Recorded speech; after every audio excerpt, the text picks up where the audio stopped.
ഈ മാമ്പഴക്കാലത്ത് നല്ലൊരു മാമ്പഴ പുളിശ്ശേരി തയ്യാറാക്കിയാലോ? വരൂ നമുക്ക് വീഡിയോ കാണാം. Welcome to tested and tasted channel.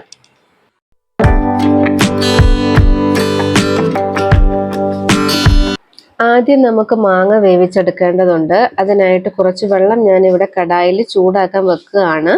ഇത് തിളച്ച് വരുന്ന സമയത്ത് 1/4 ടീസ്പൂൺ മഞ്ഞൾപ്പൊടി, 1 ടീസ്പൂൺ മുളക് പൊടി, ആവശ്യത്തിനുള്ള ഉപ്പ്. 4 മാമ്പഴമാണ് ഞാൻ എടുത്തിട്ടുള്ളത്. നല്ല മധുരമുള്ള മാങ്ങയാണിത്. നിങ്ങൾ എടുക്കുന്ന മാങ്ങയ്ക്ക് മധുരം കുറവാണെന്നുണ്ടെങ്കിൽ ശർക്കര അല്ലെങ്കിൽ പഞ്ചസാര അല്പം ചേർത്ത് വേണം വേവിച്ചെടുക്കാൻ. ഇനി ഇത് നമുക്ക് മൂടി വെച്ച് വേവിച്ചെടുക്കാം. മാങ്ങ വേവുന്ന സമയം കൊണ്ട് നമുക്കിതിലേക്ക് ചേർക്കേണ്ട അരപ്പ് തയ്യാറാക്കിയിട്ടെടുക്കാം. അതിനായിട്ട് ഒരു മിക്സർ ജാറിലേക്ക് 2 കപ്പ് ചിരകിയ തേങ്ങ ഞാൻ ചേർക്കുകയാണ്. ഇതിനൊപ്പം തന്നെ ജീരകം 1/4 ടീസ്പൂൺ ചേർക്കാം, കുറച്ച് കറിവേപ്പില. ഇതിനി നന്നായിട്ട് മഷി പോലെ അരച്ചെടുക്കണം. ഇത് അരച്ചെടുത്തിട്ടുണ്ട് ഞാനിവിടെ. മാങ്ങ എന്തായെന്ന് നോക്കാം. ഒരു സൈഡ് നന്നായിട്ട് വെന്ത് കിട്ടിയിട്ടുണ്ട്. ഇനി മറ്റേ സൈഡ് കൂടി നമുക്കൊരു സ്പൂൺ യൂസ് ചെയ്ത് തിരിച്ചിട്ട് കൊടുക്കാം. എന്നിട്ട് വെന്ത് വരുന്ന സമയത്ത് നമ്മൾ അരച്ചെടുത്തിട്ടുള്ള അരപ്പ് ചേർത്ത് മിക്സ് ചെയ്തെടുക്കണം. ഒരു സ്പൂൺ യൂസ് ചെയ്ത് പതുക്കെ ഒന്ന് ഇളക്കി കൊടുക്കാം. ഇനി ഇത് നന്നായിട്ട് തിളപ്പിച്ചെടുക്കേണ്ടതുണ്ട്.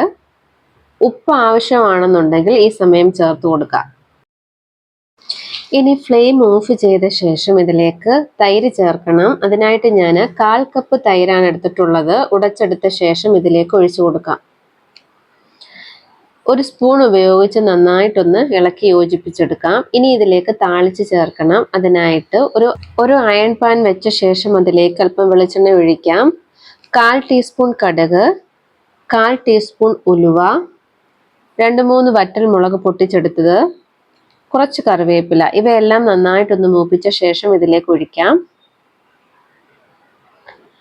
അതേ അയൺ പാനിലേക്ക് 1/4 ടീസ്പൂൺ മുളക് പൊടി, അല്പം മഞ്ഞൾപ്പൊടി, ഈ കറിയിൽ നിന്ന് അല്പം ചാറ് എടുത്ത് ഇതിലേക്ക് ഒഴിച്ച് മിക്സ് ചെയ്ത് ഈ കറിയിലേക്ക് തന്നെ ഒഴിക്കാം. ഒരു കളറിന് വേണ്ടിയിട്ടാണ് ഇങ്ങനെ ചെയ്തത്. ഇനി ഇത് അടച്ചു വെക്കാം. വിളമ്പുന്നതിന് തൊട്ട് മുമ്പായി മൂടി തുറന്ന് നന്നായി ഇളക്കി യോജിപ്പിച്ച ശേഷം വിളമ്പുക. ഈ മാമ്പഴക്കാലത്ത് തയ്യാറാക്കാൻ പറ്റുന്ന നല്ലൊരു മാമ്പഴ പുളിശ്ശേരിയാണിത്. എല്ലാവരും ഒന്ന് ട്രൈ ചെയ്ത് നോക്കി നിങ്ങളുടെ അഭിപ്രായം എന്നെ അറിയിക്കണേ.